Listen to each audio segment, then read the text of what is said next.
दोस्तों आज दुनिया में सबसे अगर कोई चर्चित शब्द है वो है स्ट्रेस यानी तनाव। आपने लोगों को कहते सुना होगा तनाव ना ले, तनाव मत ले।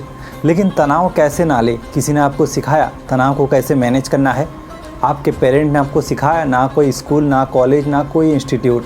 तो किसी ने आपको तनाव कैसे ना ले और कैसे मैनेज करे इसके बारे में तो नहीं सिखाया। लेकिन आप हर रोज़ किसी ना किसी को कहते तो ज़रूर सुना होगा कि स्ट्रेस मत लो, स्ट्रेस लेने से शरीर को बहुत ज़्यादा नुकसान पहुंचता है। आज का वीडियो में हम लोग ऐसे पावरफुल टेक्निक के बारे में जानेंगे जिससे आप स्ट्रेस को मास्टर कर सकते हैं, स्ट्रेस को मैनेज कर सकते हैं। क्योंकि स्ट्रेस का असर दो तरह का होता है, एक शॉर्ट टर्म असर होता है और दूसरा लॉन्ग टर्म। अगर आपको बहुत ज़्यादा तनाव होता है तो आपको दिन भर थकान महसूस होगी, आप किसी चीज़ पर फोकस ही नहीं कर पाएंगे, कोई भी काम को अच्छे से पूरा नहीं कर पाएंगे, आपको भूख नहीं लगेगी, आपका इम्यूनिटी कमज़ोर पड़ जाएगा, आप बात बात में गुस्सा करेंगे, चिड़चिड़ापन आपको महसूस होगी, आपका ब्लड प्रेशर बढ़ सकता है। अगर यही तनाव को आप लंबे समय से अगर झेलते हैं और इसे नज़रअंदाज करते हैं तो आगे चलकर आपको कई मानसिक बीमारी, anxiety, depression, OCD, panic attack, ये सब बीमारी भी आपको हो सकती है। तो स्ट्रेस को रोके कैसे? क्या ऐसा तरीका है? क्या ऐसा खाए ताकि आपका स्ट्रेस तुरंत गायब हो जाए? क्या दुनिया में ऐसा कोई गोली है, गोली खाते ही स्ट्रेस गायब? दोस्तों गोली तो नहीं है, लेकिन आज हम लोग 7 ऐसे फूड्स के बारे में बात करेंगे जो आपके स्ट्रेस लेवल को कम कर सकता है, और साथ ही एक पावरफुल टेक्निक के बारे में जानेंगे जिससे आप अपने स्ट्रेस को मास्टर कर सकते हैं, मैनेज कर सकते हैं। तो चलिए फटाफट जान लेते हैं कौन सा वो 7 फूड्स है। सबसे पहला फूड्स है आलमंड। आलमंड में vitamin B complex, vitamin E, इसके अलावा जिंक और मैग्नीशियम होते हैं। अगर कोई फूड्स में विटामिन बी कॉम्प्लेक्स ज़्यादा होगी तो हमारे दिमाग में जाकर सेरोटोनिन का लेवल को बढ़ाता है। अगर आपके शरीर में सेरोटोनिन का लेवल बढ़ेगा तो आपका स्ट्रेस धीरे धीरे करके कम होगा, आपका मूड बेहतर बनेगा, आपका माइंड रिलैक्स होगा। दूसरा फूड है साइट्रस फूड। किसी भी तरह का साइट्रस फूड यानी खट्टा फल, चाहे वो नींबू हो, संतरा हो, उसका जूस निकाल कर अगर आप पीते हैं तो आपको इंस्टेंट स्ट्रेस के केस में रिलीफ मिलेगी, आपका मूड बेहतर बनेगा और आप रिलैक्स फील करेंगे। तीसरा चीज़ है हर्बल टी। किसी भी तरह का हर्बल टी, चाहे वो चैमोमाइल हो, जैस्मीन हो या तुलसी टी। अगर आप हर्बल टी पीते हैं तो आपको इंस्टेंट एनर्जी मिलने के साथ साथ आपका माइंड रिलैक्स होता है, नींद अच्छी आती है, तो आप ज़रूर हर्बल टी पिए। चौथा फूड है बनाना। जी हाँ दोस्तों, बनाना सिर्फ आपको इंस्टेंट एनर्जी नहीं प्रदान करता बल्कि आपके शरीर में खुशी का रसायन सेरोटोनिन लेवल को भी बढ़ाता है। क्योंकि बनाना में एक किस्म का ऐसे तत्व होते हैं जिसे हम लोग ट्रिप्टोफैन कहते हैं। ये आपके शरीर में सेरोटोनिन लेवल का पैदावार को बढ़ाता है, साथ ही नींद लेने में मदद करता है। पांचवा चीज़ है जोगाट यानी खट्टा दही। आप भूलकर मीठा दही ना खाएं, क्योंकि मीठा दही में उतना फ़ायदा नहीं होता जितना कि खट्टा दही में होता है। खट्टा दही में कैल्शियम की मात्रा बहुत ज़्यादा होती है जो स्ट्रेस बास्टर का काम करता है, यानी स्ट्रेस लेवल को कम करता है।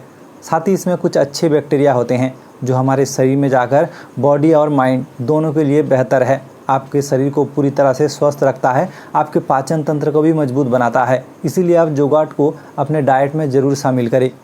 छठा चीज़ है नारियल। नारियल का आप पानी भी पी सकते हैं या नारियल को ऐसे भी खा सकते हैं, क्योंकि नारियल में ऐसे अच्छे क्वालिटी का फैट होता है जो आपके शरीर में जाकर दिमाग में पॉजिटिविटी लाता है, माइंड को रिलैक्स करता है और आपको अच्छा महसूस कराता है। इसीलिए आप नारियल को भी अपने डाइट में ज़रूर शामिल करें। और सातवां फूड है ओट्स। अगर आप सुबह सुबह नाश्ते में ओट्स खाते हैं तो दिन भर आपका पेट भरा हुआ रहेगा, आप अच्छे से काम कर पाएंगे। साथ ही इसमें ऐसे तत्व होते हैं जो हमारे दिमाग में सेरोटोनिन लेवल को भी बढ़ाता है, तो मेंटल हेल्थ के लिए भी ओट्स बेहतर चीज़ है। आप ज़रूर ओट्स को अपने डाइट में शामिल करें। दोस्तों इन 7 फूड्स के अंदर कोई भी एक फूड्स को आप हर एक दिन लेने की कोशिश करें, आपका स्ट्रेस लेवल कम रहेगा। लेकिन कौन सा वो टेक्निक है जिसे अपनाकर आप अपने स्ट्रेस लेवल को मैनेज कर सकते हैं, मास्टर कर सकते हैं? तो वो पावरफुल टेक्निक है माइंडफुलनेस मेडिटेशन। मेडिटेशन कई तरह के होते हैं, एक होते हैं गाइडेड मेडिटेशन और दूसरा है कॉन्शियस मेडिटेशन और तीसरा है माइंडफुलनेस मेडिटेशन। माइंडफुलनेस मेडिटेशन को अगर आप हर रोज़ 10 से 15 मिनट करेंगे, ऐसे अगर आप 3 महीना तक करेंगे तो आप स्ट्रेस को मास्टर कर पाएंगे। लेकिन माइंडफुल मेडिटेशन को करने का तरीका क्या है, कैसे इसे करें? दोस्तों 15 मिनट का मेडिटेशन को आप 3 पार्ट में भाग कर सकते हैं।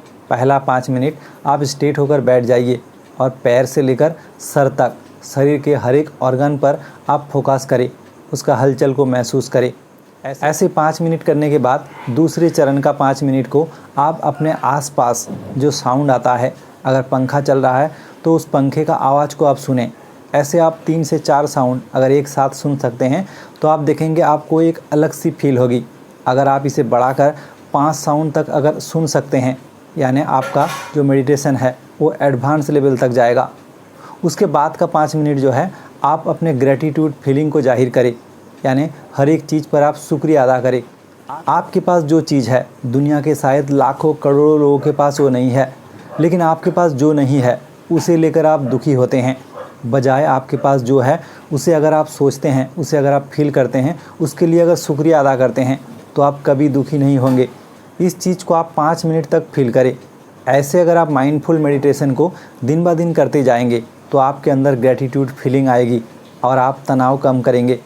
तनाव लोग कब ज़्यादा करते हैं? जब लोगों की काल्पनिक जगत और वास्तविक जगत में अंतर बहुत ज़्यादा बढ़ जाता है। कोई भी रियलिस्टिक चीज़ को एक्सेप्ट नहीं करना चाहते तो उसके अंदर तनाव पैदा होती है।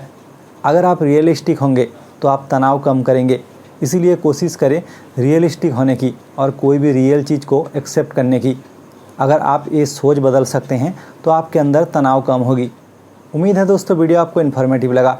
तो ऐसे वीडियो देखने के लिए चैनल को सब्सक्राइब ज़रूर कर ले। तो आज के लिए यहीं तक, धन्यवाद।